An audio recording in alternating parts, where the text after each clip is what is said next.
Oke. Sekarang aku buka bahwa edis di luar negeri. Nanti kalian bisa cari ya sebelum dihapus ini. Nah, ntar. Aku nggak bohong.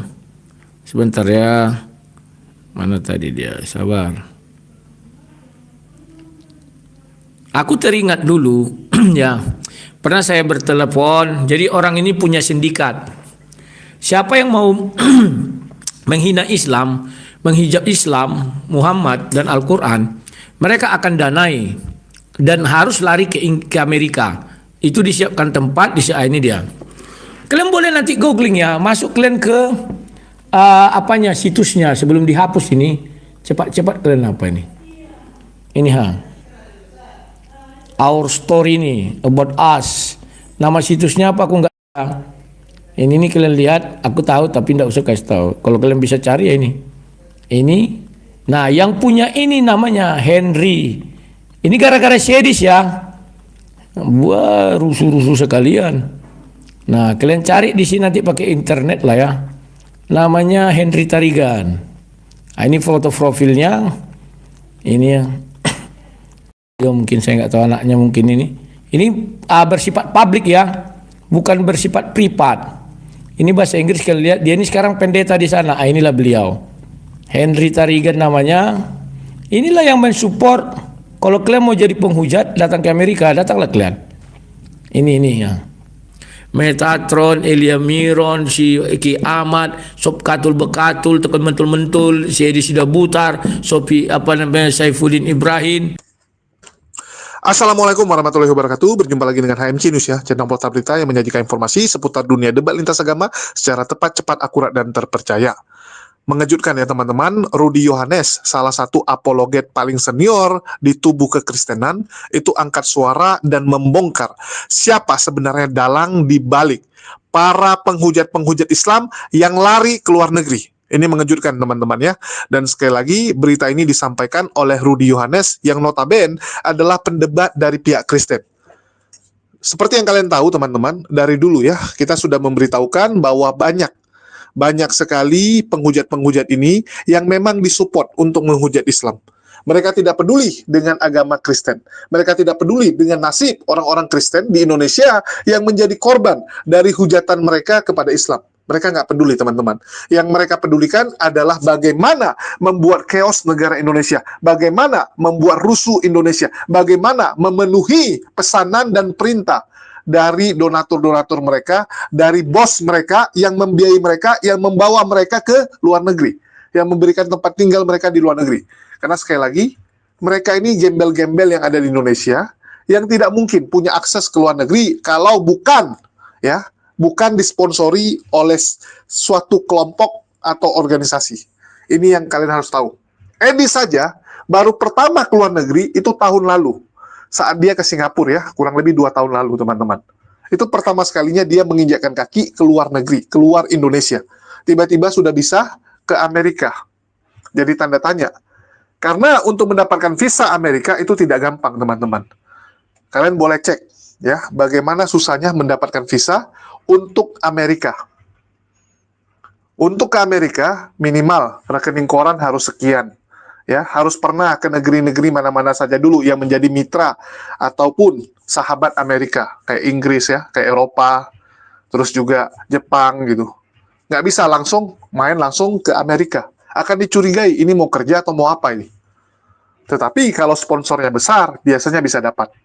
Artinya ada organisasi besar yang mensponsori mereka untuk bisa mendapatkan visa langsung ke Amerika, teman-teman. Luar biasa sekali. Dan kali ini dibongkar oleh Rudy Yohannes ya.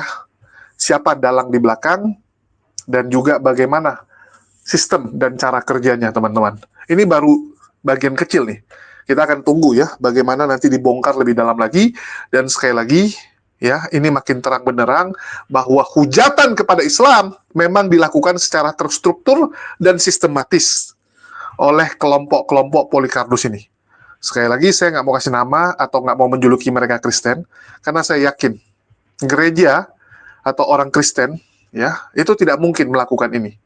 Ini oknum-oknumnya, ini orang-orang yang menggunakan Kristen untuk ya menyerang negara kita. Jadi Kristen dimanfaatkan untuk memecah belah negara Indonesia, untuk membuat chaos Indonesia, untuk membuat kerusuhan di Indonesia, untuk merusak toleransi di negara kita. Ngeri teman-teman. Dan kita coba dengarkan dulu ya, biar jelas ini semua. Sekarang aku buka bahwa edis di luar negeri, nanti kalian bisa cari ya sebelum dihapus ini. Nah, ntar aku nggak bohong. Sebentar ya. Mana tadi dia? Sabar. Aku teringat dulu ya. Pernah saya bertelepon. Jadi orang ini punya sindikat. Siapa yang mau menghina Islam, menghijab Islam, Muhammad dan Al-Quran, mereka akan danai dan harus lari ke Amerika. Itu disiapkan tempat, ini dia.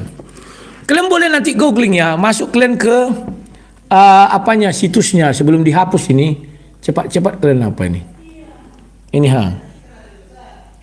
Our Story ini, About Us. Nama situsnya apa aku nggak tahu. Ini kalian lihat, aku tahu tapi nggak usah kasih tahu. Kalau kalian bisa cari ya ini. Nah yang punya ini namanya Henry. Ini gara-gara sedis ya. Wah, rusuh-rusuh sekalian. Nah kalian cari di sini nanti pakai internet lah ya. Namanya Henry Tarigan. Nah, ini foto profilnya. Ini ya. Ya mungkin saya nggak tahu anaknya mungkin ini. Ini bersifat publik ya, bukan bersifat privat. Ini bahasa Inggris kalian lihat. Dia ini sekarang pendeta di sana. Inilah beliau. Henry Tarigan namanya. Inilah yang mensupport. Kalau kalian mau jadi penghujat, datang ke Amerika, datanglah kalian. Ini ya. Jadi Edis dan Saipudin ditampung orang ini di tempat kumuh, kata informasi yang ku dengar. Henry and Deborah, ya. I'm Henry Tarigan, ya. Mereka mendirikan sebuah gereja. Nanti kalian cari ya. Nah, gereja ini kawan, saya dengar-dengar dari orang itu bahwa pengajarannya seperti di sini. Jadi memang kalau Edis tak ikut dia, kata orang, ya, dia punya hotel juga ini, punya rumah makan segala macam, bentar ya. Bentar ya.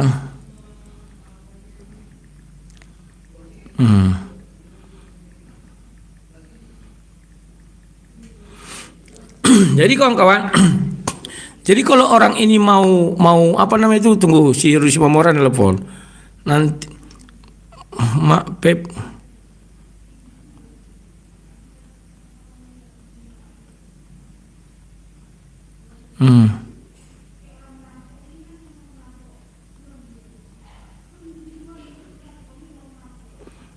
Kan tidak diakui si Rudi Simamora ini, kurang ajar dia. Ntar ya. Kurang ajar. Mak Pep jujur majoho, adong masuk tuh rekening musian rekening anak. Oh, sama dengan series dia begoknya. Nah, ntar ya. Rudi, kau ini lucu. Kau saja membagi dua antara penjara Poltabes dengan penjara di LP. Kalau di LP aku bilang nggak pernah, karena aku nggak mengurusi kau lagi. Yang di Polrestabes kau ingat nggak? Hari pertama aku datang 1,5 juta aku kasih sama kau. Berikutnya aku datang 2,5 juta. Masa kau tebar soada? Kau bilang hanya 1 juta. Aduh, ya sudahlah, suka-suka kau lah. Nah, suruh istri kau ngeprint. Mulai kau ditahan sampai selesai kami pra-peradilan. Ada nggak transfer dari aku? Silakan. Nah, gitu kawan. Nanti salah kirim abang. Nggak ada aku salah kirim. Udah aku tunjukkan kemarin apa rekeningnya ya. Nanti aku print ulang. Oke, lanjut ya. Nah, jadi kawan-kawan, ternyata si Rudi Simamora pun tidak ngerti yang dia ucapkan. Dia mengatakan sama si Edis, selama aku di penjara, katanya. Penjara mana? Aku bilang penjara LP. Sekarang si Rudi Simamora mengingkari lagi. Selama di penjara LP dibilangnya memang nggak ada ku biayai dia, dan tidak ada ku pungut lo biaya setelah dia masuk LP, setelah kami kalah pra peradilan, nggak ada ku pungut ya. Memang bongak kali orang semua. Otaknya dia diracuni Sedis. Saya percaya mungkin Rudi mau ke luar negeri lari lagi, jadi dia harus mengikut apa kata Sedis ya. Ini kalau di internetnya gini ya, nama si apanya itu ini www-nya ini nih. Kalian cari nanti ya. Kalau kalian mau cari Pak Saifuddin di sinilah, Sob Katul Bekatul juga di sini. apa nih, take UR seat, take your seat mungkin itu ya, cuman dibuat take urseat.com ya, take your seat. Nah, ini UR dibuatnya sini, ini. Nah, inilah donatur terbesar Shedis. Ya. Nah, ini tadi ada bahasa Indonesianya mana ini? Nah, ini. Dia ini juga seorang pendeta di sana. Tapi waktu itu saya tolak. Saya nggak mau, aku bilang ke luar negeri. Ngapain lari ke luar negeri? Saya nggak ngapa-ngapa. Jadi siapa saja pengujat kayak Elia Miron misalnya mau lari jadi pengujat. Si apa satu lagi? Si Ki Ahmad kan gagal lari tuh gara-gara terkena apalah gitu ya. Nah, inilah. Pergi kalian akan dibiayai orang ini nanti di Amerika ya. Dikasih tempat tinggal, pekerjaan dan sebagainya. Ini ya.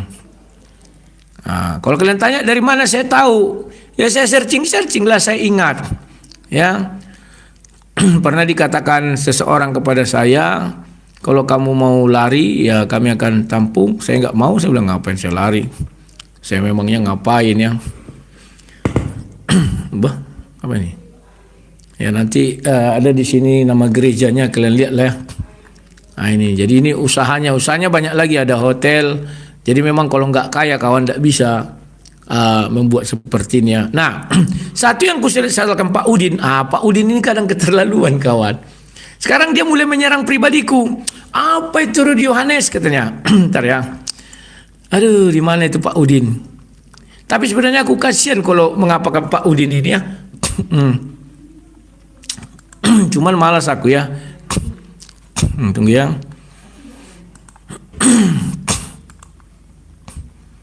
Pak Udin. Saya sebenarnya malas, kasihan sama Pak Udin ini, tapi memang harus diberi pelajaran. Dia mengatakan, apa itu Rudi Yohanes berdebat mau cari koin kan ya? Mana ada lagi aku cari koin? Aduh, kalau dulu wajar lah.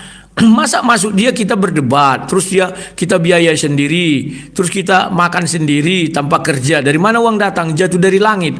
Kan indah kawan. Aduh. Kadang orang-orang ini begonya itu nggak ketolongan. Aduh, aku kadang jengkel. Ini banyak orang nggak tahu diri lagi. Tolong ini setahun aku. Aduh, malah mau memenjarakan aku. Ku bilang ya ku hadapi. Mana pernah aku lari dari permasalahan. 11 laporan polisi. Rupanya Pak Bom kawan.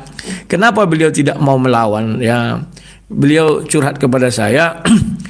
3 tahun lalu beliau sudah pernah dipanggil polisi ternyata dan difoto. Masa kok di Papua bisa dipanggil, gue bilang. Yang melapor ada Uclim. Orang Papua yang melapor, bukan orang luar katanya. Jadi dia difoto, dibuat perjanjian nggak boleh lagi menghujat. Kalau menghujat ditangkoi. Ngeri juga kawan. Nah, makanya beliau itu bukan takut, cuman beliau itu ya pandai-pandai lah membawa diri, kira-kira begitu ya. Kasihan aku lihat Pak Bom. Sekarang dia dihujatkan, penipu lah ini, Petatron. Mereka itu kalau nggak menghujat kawan, oleh bosnya tadi nggak dikasih uang. Metatron, Elia Miron, si Ki Ahmad, Sob Katul Bekatul, tekan mentul-mentul, si Edi Sida Butar, Sopi Saifuddin Ibrahim. Tunggu ya Pak Udin itu apa ya? Ntar. Saya sebenarnya kasihan. Tapi gimana lagi, dari singgungnya saya. Kalau Rudi Yohanes itu apa nih? Mana dia? Aduh. Tapi saya itulah ya, sabar kawan ya. Tadi saya ada lihat, saya memang tercengang melihat beliau ini. Kenapa sih dia harus mengurus-ngurus itu loh? Itu yang saya sesalkan. Ntar ya. Andai kata dia slow, nggak usah lah ngurus-ngurus ya. Udah tua, dia butuh dukungan. Harus begitu. Oh ini jadi kena pula ini.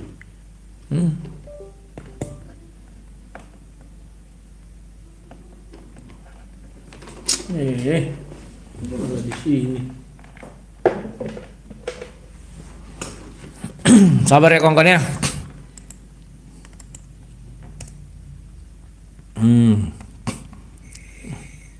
Terlalu kejam kawan-kawan ini bicara. Nggak tahu dia Lari ke luar negeri, kalian tahu salah satunya kenapa? Takut dikejar MKC 1,5 M donasi kawan. Ngeri kawan, aduh. Kan dia sendiri membuka ceki dia, katanya dalam 3 hari saya dapat 1,5 M untuk Pak MKC. Kemana uangnya? Sampai hari tidak tahu. Tidak peduli apakah saya pendeta atau bukan. Tunggu ya, menit ke-15. Yang saya lihat diri saya ini, kemampuan saya, kepandaian saya, kecanggihan saya di mana? Tunggu ya, ini lihat.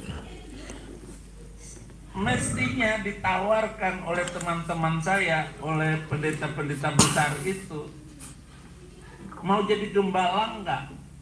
Kalau mau jadi gembala itu gereja besar itu sana. Jemaat 300 orang. Bukan ini. Untuk menjadi gembala di situ. Sorry, di mana itu ya? Saya enggak akan terima. Sorry. Jadi, dan saya punya rahasia satu dengan Pak Udin ini ya. Kalau saya ungkapkan nanti nggak enak kawan. Sehari sebelum 2 hari atau 3 hari sebelum dia mengucap cabut 300 ayat itu, dia telepon saya. Nggak bohong Tuhan, sama Ibu Sarah berdua. Nah ini pagi hari Indonesia, beliau nelpon saya. Apa yang isi teleponnya nggak usah saya sebutkan, karena itu bisa kasihan nanti Ibu Sarah ya. Jadi udah nggak sama, makanya Pak Udin nggak usah ikut-ikut, aku udah kasihan. Kok Pak Udin sudah tua, ya kan? Ya udah, cukup lakuannya bilang kemana uang MKC 1,5 M itu aja lah. Itu aja yang bisa aku bilang. Yang lain nggak usah lah, kasihan. Ya. Masalah apa itu Pak Udin telepon? Adalah mereka ingin membuat satu gerakan, saya tolak. Apa gerakannya? Nggak usah saya sebutkan karena itu nanti tidak bagus untuk diceritakannya nanti Ibu Sarah lagi di Indonesia kecuali di luar negeri. Jadi nggak usah saya ceritakan karena saya tolak waktu itu gerakannya. Saya bilang saya tidak seperti itu. Ya, dia juga mengatakan kumpulkan semua apologet Kristen ya sama lah. Intinya dilarikan ke luar negeri ini semua tapi saya nggak mau. Dan tujuannya di dalam negeri buat ini saya bilang saya bukan orang seperti dan saya tidak mau urusan itu nanti menyangkut politik dan sebagainya, saya nggak mau ya. Nah kawan-kawan, hal ini sebenarnya sama dengan waktu zaman Paul Zhang. Ketika dulu zaman Paul Zhang dia terkenal, apa kata dia? Rudi Yohanes penakut. Nah ini saya masih ingat kali itu, saya bilang definisi penakutmu itu apa? Ya kau nggak berani menghujat orang Islam. Oh maaf, saya nggak mau menghujat. Saya hanya sebatas berdebat. Paham ya? Keinginan Pausal aku menghujat. Loh kau lah ke Indonesia kau. Gak usah pun kau menghujat. Berdebat kau di Indonesia. Berani gak? Kan dia gak berani kan? Saya sudah berdebat 3 kali muka ketemu muka. Sudah. 2 kali saya diancam mati di ruang debat. Nah itu biar kalian tahu. Sekali saya diancam mati di ruang debat. Yang satu lagi hanya diteriakin. Paul Zhang nggak berani lari ke luar negeri kawan, sama dengan Edis. Siapa mengejar Edis? Nggak ada. Tapi Edis mengaku kak saya dipersekusi. Kalau Rudi Simamora mengatakan dia digeruduk, wajar, live. Edis siapa yang menggeruduk? Nggak ada. Penipu. Ya. Sampai hari ini kawan, tanyalah si Edis kalau mau jujur, berapa ratus juta uang yang sudah kau dapat dari donasi? Berapa M? Kok tidak ada batu sebiji pun kau beli? Tanyalah. Kalian hanya dibohongi dia. Kan dibilang dia waktu itu kesaksian dia di rumah itu kan. Saya sudah dapat di sana tempat segini. Akhirnya saya pindah sini. Harganya 15.000 US dollar atau 35.000 US dollar. Mewah enggak itu? Kalau ukuran Indonesia mewah. Kalau sana sederhana ya. Nah ini.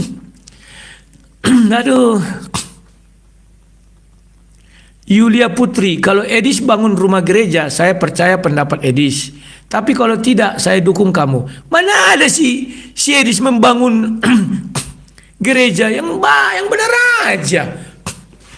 Mana ada si Edis membangun rumah singgah itu. Uangnya kemana? Tanyakanlah.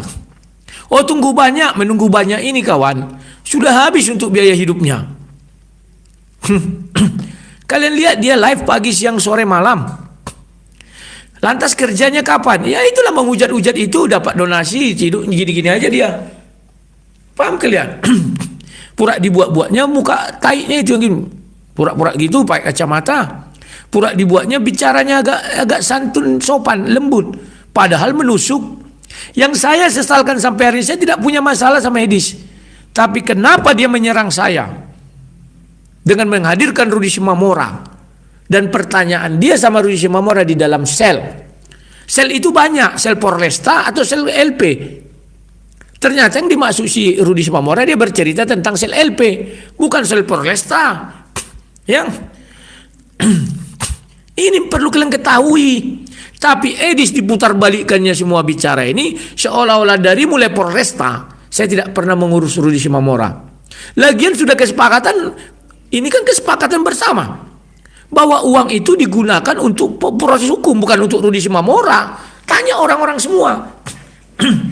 Bukan uang itu dikumpulkan dapat 100 juta misalnya, itu 78 juta ya. Tapi lebih lah, tapi saya tambahi waktu itu ada donasi terakhir waktu saya ke Medan, saya diberkati orang karena mendoa ya. Jadi uang itu kawan bukan diambil terus dikasihkan ke Rudi Simamora, enggak begitu. Sekarang oleh hasutan Edis orang mengira bahwa sampai hari ini saya mengumpulkan donasi untuk Rudi Simamora. Kalian lihat video saya terakhir, begitu kami pra peradilan, stop, gue bilang jangan ada yang berdonasi lagi. Sudah saya stop, nggak ada. Kalau ada yang berdonasi kan saya buat ke gereja jadinya. Karena sudah saya stop, kenapa kok kasih? Stop, saya tidak ada lagi mengajukan donasi, saya bilang, karena saya tidak mengurusi lagi Rudi Simamora. Nah, ini biar kalian paham. Tapi oleh si Edis difitnahlah saya, seolah-olah sampai detik ini saya menerima apa untuk Rudi Simamora. Sampai bulan kemarin kata saya, aduh. Kacangan fitnah si Edis. Sekarang kubongkar kalian ya. Kalau kalian mau cari Edis, carilah di restoran itu. Tidak jauh-jauh dia dari situ. Inilah sponsor dia ya. Mana gitu dia? Tunggu ku apakan. Rumah makan, pura-pura makan kalian ke situ kan ada orang yang di Amerika kan, pura-pura lah kalian. Nah ini. Saya nggak bohong. Sopiatul katanya pengusaha pret. Saya tahu apa kerjanya sekarang. Nah ini. Inilah donatur mereka itu ya di luar negeri itu ya. Nah ini. Oh kau Yudas, saya enggak Yudas, ini publik. Kecuali ini privat. Nah. Ini kan ada emailnya. Apanya itu websitenya. Paham ya? Ini bukan privat. Publik. Saya googling dapat. Ya udah selesai kawan, apa lagi? Pergi kalian ke sana pura-pura makan kalian kan. Nanti series di situ tuh bantu-bantu. Ah, udahlah. Panggil Des, duduk lo kau sini. Mana apa bilang? Batu bata selembar pun tidak ada kau buat. Nah, ini herder series ya kita dengar. Frankie Frederick Bessier. Ngapain sampai donatur orang diurusi kalau mau kelihatan bersih dan tidak jual ayat, kembalikan aja donatur yang sudah terima. Jangan gak suci. Apa yang mau dikembalikan saya nggak tahu alamat mereka. Bagaimana saya mau mengembalikan orang sudah dibuat untuk pra peradilan Rudi Simamora? Inilah contoh orang bodoh bego, gak tahu apa-apa. Aduh. Apalagi nih? Ngeri kali lah duit 1,5 M beli satu batu pun gak mampu beli. Ya ini bukti fakta. Kalian kan dibohongi Sedis. Ditunjukkannya lah sandalnya itu, berapa lah itu donasi yang masuk ke dia. Beli batu sebiji aja nggak bisa. Apa nggak ada orang Kristen membantu dia? Apa kalian kira di sana harga batu 1,5 M? Paling di sana harga batu 20 sen. Batu bata atau apa? Atau buatlah $1. Masa nggak ada yang ada kemarin gue lihat dokter berdonasi. Ada waktu itu patriot juga di sana ada. Ya, tetanggaku kata Sedis. Nah, cobalah kalian berpikir, masa nggak ada yang berdonasi barang beli batu satu pun nggak sanggup? Kemana uang kalian dimakan dia semua? Ya bayar apa itulah. Dia kan meminjam koperasi, bisa jadi ya praduga saya gitu. Sebelum dia berangkat, tidak mungkin dijualnya harta bendanya. Siapa tahu dia tidak bisa lagi berapologet, tidak laku lagi kan pulang ke Indonesia bisa punya kebun sawit masih. Paham ya? Lagian kalau dijual dia tidak marah bapaknya, mamanya, itu kan warisan. Mana tahu Sedis mencari. Dari gaya-gayanya. Udah. Nah, jadi apa yang dia buat itu kawan? Pinjamnya uang untuk membayar bunganya ini gimana? Biar jangan disita kebun sawitnya. Tentu dibuatnya lah manis-manis mulut, ya kan? Parlecem, kalau orang Batak bilang parlecem. Pura-pura teraniaya. Sandalnya dibilangnya ini sebentar lagi musim dingin, Kak saya kedinginan. Parlecem. Dari bulan berapa dia di Amerika itu? Kita buatlah bulan 1. Sekarang udah bulan berapa? Sekarang udah bulan 10. Buatlah 8 bulan dia di sana. Masa nggak ada sebulan dapat dia donasi 100 juta atau 50 juta? Kalau nggak ada, jauh kali kau ke Amerika. Bunga kali kau di Indonesia aja dapat. Ngapain dia ke sana? Sudah 8 bulan dia. 1 bulan buatlah dari TikToknya banyak uang kan. Dapatlah dia katakanlah 100 juta 1 bulan. Saya pikir lebih karena banyak yang berdonasi karena dia mau bangun rumah apologet. Buatlah dapat dia 8 bulan ini 800 juta. Masa batu sebiji nggak terbeli dia? Udahlah jangan batu, gambar lah, gambar rumah aja nggak terbeli. Sudahlah tanah aja lah. Masa nggak terbeli dia hanya ukuran 10 kali 20? Cobalah apa lagi yang mau kalian percaya dari dia? Hanya kalian percaya apa? Wah dia memang raja hujat. Dia sudah itu aja. Nggak ada kebanggaan kalian selain itu. Nggak ada. Kemana-mana dia selalu bilang, saya punya channel, video saya diambil-ambil orang. Wah orang itu dapat uang lebih banyak dari pengiri. Sang debater tak pernah mengucapkan itu satu kali saja, nggak pernah. Dia sama dengan Pak Udin. Dulu Pak Udin zaman MKC meledak-meletup. Langsung Pak Udin buat instruksi dengan Bu Sarah waktu itu jumpa pers. Barang siapa tidak bayar royalti, kami take down.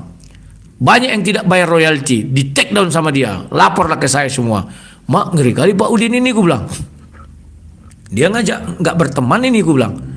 Protes semua orang Kristen. Ada yang gereja YouTube bayar. Waktu itu entah berapa lah. Ya. Akhirnya apa? Ya itulah. Bagaimana Pak Udin bisa ke luar negeri? Uang siapa? MKC itulah. Kan banyak dapat dia aja mengaku dalam 3 hari dapat 1,5 M. Dalam berapa bulan ada berapa M itu? Kemana uangnya? Tanya aja Pak MKC nanti. Kan dia keluar dia. Tanya Pak MKC. Kalau saya pertanggungjawabkan ya. Rudi Simamora ditangkap tanggal berapa? Oktober kalau salah saya tanggalnya lupa. Saya berhenti setelah pra-peradilan bulan 11. Hanya sebulan saya mengurusi dia. Selebih itu apa? Sudah saya buat pengumuman jangan ada lagi memberi. Itu masih ada videonya waktu itu ya. Jadi kalau Rudi Simamora sampai hari ini menuntut sama saya barusan di WA-nya saya. Memang ada abang kasih aku uang di penjara. Dia itu tidak menghargai pemberianku. Tidak menghargai kasih sayangku kepada dia. Tak pantas memang ini. Semalam aku udah minta maaf ya. Ternyata sama dia dengan Edis. Sekarang sama. Kalau kau di LP memang gak ada ku kasih. Ku bilang 1 rupiah pun ku akui gak kasih. Di lembaga pemasyarakatan. Tapi di penjara kan ada 2 yang dialami dia. Penjara Poltabes Pekanbaru. Aku kasih di depan mata pengacaraku uang 1,5 juta pertama aku datang. Baru yang kedua 2,5 juta. Yang ketiga 1 juta. 5 juta ingatku itulah. Dibilangnya cuma 1 juta aku kasih dia. Kan kurang ajar. Kurang ajar. Yang pertama dia datang aku minta untuk air minum. Yang kedua dia datang gatal-gatal. Yang ketiga aku mau pulang. Kurang ajar. Biarlah. Hanya Tuhanlah yang tahu. Sama istrinya. Begitu aku mau berangkat ku transfer 1 juta. Setelah itu aku pulang ada donasi masuk untuk dia langsung ku kirim itu untuk istrinya katanya untuk anaknya. Tak mau ku tahan ku kirim 2,5 juta. Ku suruh dia memprint. Tolong kau print tahun 2024 akhir dari bulan 10 sampai bulan 12. Kita lihat ada nggak ku kirim uang, ku bilang. Selebih itu memang nggak ada. Kenapa nggak ada ku kirim? Karena memang aku udah stop. Mau apa dia? Tapi ada donasi sama kok. Memang orang berdonasi sampai hari ini berdonasi kok. Karena mereka percaya sama saya dan mereka membantu pelayanan saya mendirikan gereja, membuat asbes, membuat semua. Jangan dikira uang itu untuk dia semua. Oh, ada kok dibilang mereka untuk waktu itu saya kan lagi memplafon gereja waktu itu. Paham ya? Janganlah kita banyak kali mulut. Aduh. Henry 77, bohong aja kau Rudi Iskariot. Saya nggak bohong. Kalau kau mau mengaudit, kau bayar tim audit datang ke rumahku. Ku audit, ambil ke bank apa rekeningnya mulai bulan 10. Rudi Simamora mulai kena penjara sampai kami kalah pra peradilan masih ada tanggalnya. Auditlah berapa yang dapat. Tapi khusus untuk Rudi Simamora ya. Saat itu aku lagi bangun gereja. Dan waktu itu memang donasi untuk gereja masih jalan. Ada videonya kok semua. Paham ya? Rudi, aduh, aku dia orang nggak bisa, aduh, udahlah. Apalagi, Nah, apa ini Nadia? Kalian kasih gift Edis TV di depan mata kalian. Kalian kasih gift Edis TV di depan mata kalian. Begitu orang tidak makan. Ya memang gitu sifat kita orang Indonesia ini memang gitu. Oh, yang di luar negeri tar dibantulah. Padahal di sini banyak gelandangan pengemis. Buat sumbangan untuk ini, di sampingnya pengemis. Sama dengan oten-oten goblok ya. Pura-pura ini lagi. Andre Tampu Bolon, pulangkan uang donasi anak bata Iskariot. Kan sudah saya bilang Andre, meskipun kau layak kau ya, aku bilang bapak kau suruh mengaudit Andre. Kau kan di Indonesia, ku bilang bapak kau bawa bapak kau suruh bayar auditor, datang ke rumahku, audit, saya siap. Tapi ingat, saya mulai buat pengumuman itu, waktu itu Pak Bom yang mulai memungutnya, bukan saya. Tanggal berapa itu? Dia ditangkap malam ini, besoknya lah. Baru aku berangkat malam ke Medan itu. Silakan. Ya. Buktikan aja mana auditnya. Kau lah mengaudit goblok. Kalau aku mengaudit bukan objektif lagi, subjektif kau bilang. Kau lah yang mengaudit goblok. Suruh datang, kau bayar seorang auditor datang ke rumahku, audit, silakan. Tapi aku bilang ya, mulai dia ditangkap karena kan ada buat pengumuman. Saya stop, tidak mau lagi membantu Rudy Simomora karena saya sudah capek. Dulu 1 tahun saya urisi, sekarang bergantian. Ingat enggak kalian ku bilang? Dan itu juga gara-gara PC The King yang sok jago. Oh, mana ada itu pra peradilan? Buktinya tidak ada di situ yang pelapor. Sejak kapan pra peradilan ada pelapor di dalamnya? Pra peradilan itu kan kita lawan polisi. Kan bodoh si PC The King, otaknya enggak ada. Sekarang mana PC The King? Lari PC The King kawan, bersembunyi. Setelah dilemparkan itu Rudy Simomora disia-siakan, lari dia. Tapi andai kata dia nggak recok, mungkin aku masih mau menangani si Rudy Simomora. Dan ingat apa ya Andre Tampu Bolon, ingat bahwa kami sudah sepakat pada saat itu uang yang dikumpulkan bukan untuk Rudy Simomora, tapi untuk kasus hukumnya. Jadi kalau kau bilang dikasih sama dia nehi-nehi ketumbar jahe. Itu biar kalian tahu. Aku beda dengan series. Tunggu, ada telepon. Coba kalian tanya series kawan, mana batu sebiji? Banyak kali gitu putar dia. Nah, karena orang itu sudah dikasih makan sama Henry nih, Henry Tarigan. Ya. Orang itu kan kamu mau menjatuhkan ini kan kumpulan orang itu, inilah big boss mereka. Nah, ya. Jadi mereka ditampung beliau ini, jadi siapa saja kalian mau ke luar negeri mau jadi penghujat, beliau ini nampung ini. Nah, makanya Edis ditampung sini, makanya dia berani. Kalau enggak mana ada yang berani ke sana. Nah, ini. Mereka ini mendirikan gereja apa namanya? Mana kemarin saya lupa. Nama gerejanya apa ya? Sebentar. Alah, kemarin ada. Mata saya pun nggak awas. Beliaulah pendetanya di situ ya. Nah itulah. Jadi sampaikan sama Sedis, Pak Henry Tarigan mulai terkenal di Indonesia gara-gara Sedis. Bilangnya, siapa sosok Henry Tarigan? Nanti biar Sedis yang menjelaskan. Dia sudah terkenal, saya dikirimi orang ya. Ini dia sosoknya, saya bilang, dulu saya ingat bahwa beliau itu Marga Tarigan, mertuanya Simomora, makanya dia mau ngajak Rudy Simomora juga ke Amerika waktu itu, tapi Rudy Simomora nggak mau. Siapa lah orang ini? Saya bilang dikirimlah situs ini yang saya tahu ada Marga Simomora Tarigan di Amerika dan mertuanya kebetulan Marga Simomora. Oke ya, oke aku meluncur. Nah ya, jadi kawan-kawan ingatlah, jangan gampang kali percaya sama Edis karena kalian dibodoh-bodohi dia. Batu sebiji pun tidak ada dibeli dia. Sudah 7 bulan dia mengumpulkan donasi, masa batu sebiji nggak bisa dibeli? Apa orang Kristen tidak ada membantu dia? Kan dia mau menghina orang Kristen. Seolah-olah orang Kristen tidak peduli sama rumah apologet dia, padahal dibantu. Dia aja nggak tahu diri. Uangnya dimakani, dia copi untuk menutupi kesalahan dia, ditimpakan ke saya. Biar orang pergi ke sana. Biar orang pergi ke saya dengan Pak Bom menyalah-nyalakan kami dua.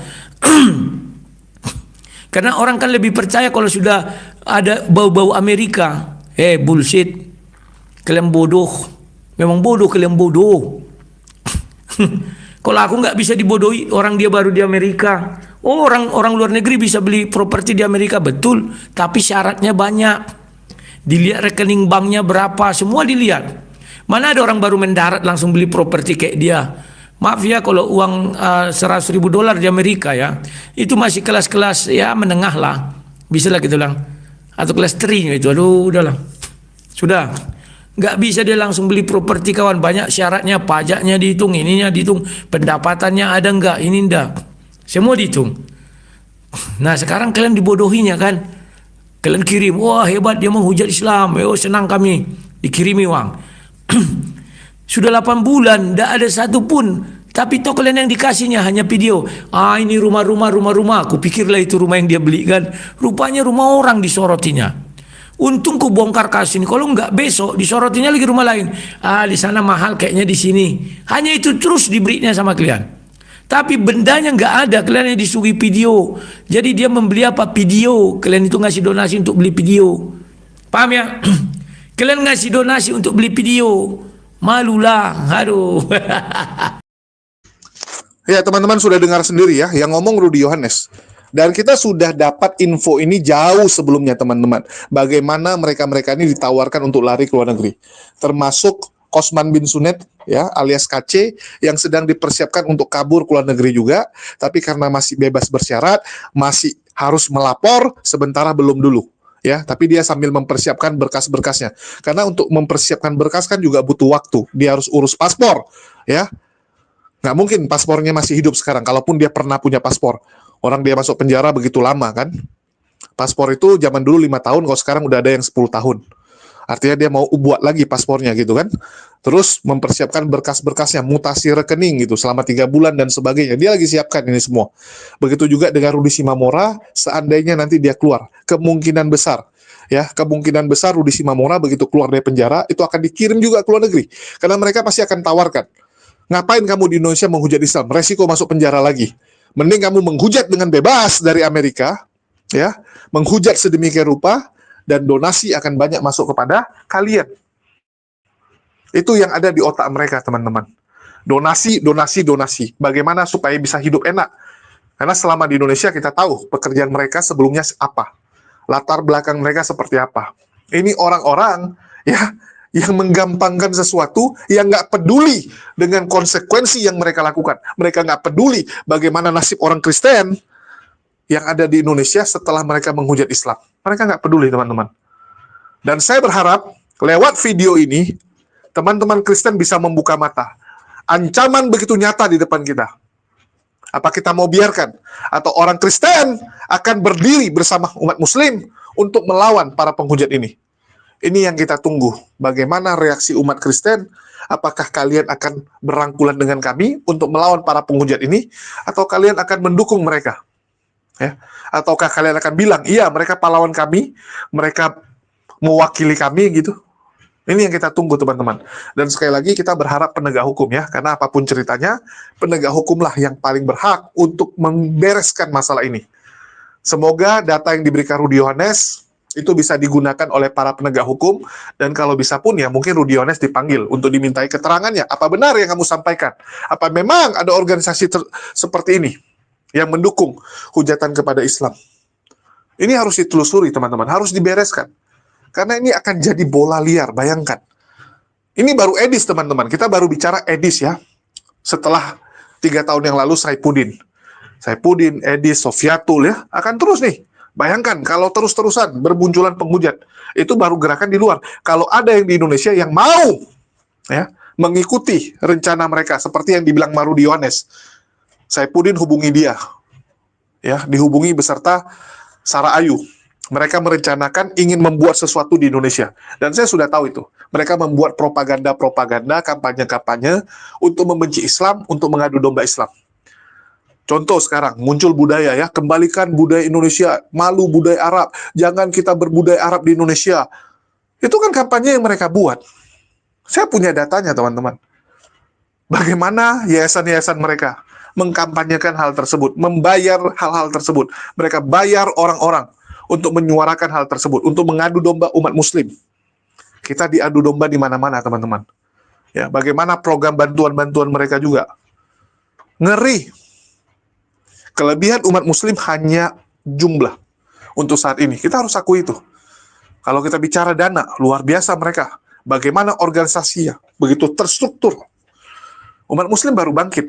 Dan kita nggak bisa berharap kita bisa langsung fight dengan mereka langsung ya. Nggak bisa. Ini kita harus kuatkan dulu. Itulah kenapa, mari dukung kami. Yuk, sama-sama kita suarakan ini, sama-sama kita edukasi umat muslim yang ada di Indonesia bahwa ancaman pemurtadan begitu nyata. Ya, udah begitu nyata, teman-teman. Mari kita bekali diri kita, bekali saudara kita, bentengi keluarga kita, teman-teman kita. Jangan sampai mereka jadi korban pemurtadan. Jangan sampai mereka jadi korban adu domba. Ini yang harus kita edukasi, teman-teman. Itulah saya berharap teman-teman yang menonton ini bisa bantu share. Ya, bisa bantu share supaya orang di luar sana tahu apa yang sedang kita hadapi. Soalnya ini ngeri, teman-teman. Kalau dibiarkan ngeri. Jangan sampai keluarga kita ada yang murtad, ya, karena kurangnya pengetahuan kita, karena tidak bisanya kita bentengi mereka. Mari, ya, kita sampaikan kebenaran, kita kasih tahu apa yang terjadi, dan kita ajarkan minimal nilai-nilai tauhid. Jangan sampai kita dimurtadkan. Itu aja sih, karena ya capek, teman-teman. Jujur ya, kadang-kadang saya bingung juga gitu. Kita kowar-kowar seperti ini, nanti channelnya mati, ya, nanti buat lagi, kowar-kowar lagi. Tapi entah kenapa sampai detik ini, orang-orang yang chatting sama saya, kalau ketemu misionaris yang mereka lakukan diusir. Saya belum mendapatkan ada netizen saya yang kalau ketemu misionaris, itu misionarisnya diajak untuk diskusi, dan kalau bisa misionarisnya yang dijelaskan tentang perbandingan agama yang benar. Dikasih tahu tentang ajaran Kristen itu seperti apa, ya, ayat-ayat yang kalian nggak tahu, teks aslinya seperti apa, dan tentang Islam itu seperti apa. Malah kalau bisa misionaris itulah yang kita jelaskan Islam sampai dia tahu tentang hidayah dan kebenaran. Harusnya seperti itu. Itu yang saya nantikan dan masih saya tunggu. Itulah kenapa saya terus bersuara seperti ini. Saya berharap suatu saat akan tiba, ya, akan tiba masanya para penonton yang ada di channel saya dapat menghadapi para misionaris dan bisa mengedukasi mereka. Itu yang paling penting. Dan saya berharap umat muslim jangan hanya sekedar Islam KTP, tapi benar-benar bisa mempraktekkannya, tahu tentang nilai-nilai dalam agama Islam itu sendiri, sehingga tidak gampang untuk dimurtadkan oleh para laskar-laskar Polikardus maupun misionaris yang bergerilya, bergentayangan di luar sana. Ini yang hati-hati, teman-teman, ya. Dan saya senang makin banyak ya organisasi-organisasi Islam, yayasan-yayasan Islam yang mulai serius, concern untuk ngurusin masalah ini. Dan kemarin ya, saya temani Bang Zuma, kita juga diundang untuk wilayah yang ada di Solo, ada sebuah bahaya pemurtadan di sana. 2 bulan yang lalu saya sudah ke sana.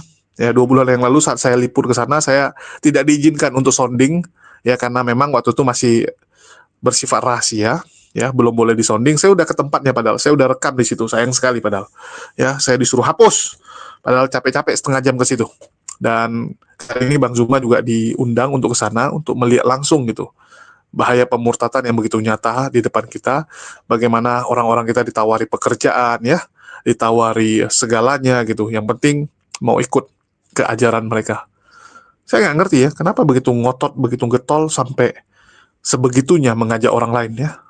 Selain membuat fitnah-fitnah juga kepada Islam. Tapi kalau masih yang seperti itu, kita kadang-kadang masih oke lah gitu. Tapi yang fitnah-fitnah ini kan sadis gitu. Yang hujat-hujat ini sadis. Yang dilakukan Edis, ya, Saipudin itu kan sadis gitu. Tapi itulah kelakuan mereka. Saya cuma bisa sampaikan, dan semoga teman-teman bisa benar-benar ya bantu kita dengan cara share video ini supaya orang-orang tahu bahwa ada organisasi di luar sana yang begitu getol, begitu senang memurtadkan saudara-saudara kita. Sekian dari saya, makasih buat teman-teman semua yang udah nyimak dan mendukung channel ini. Makasih buat semuanya. Di akhir kata saya ucapkan wassalamualaikum warahmatullahi wabarakatuh. Sampai jumpa di konten-konten kita berikutnya.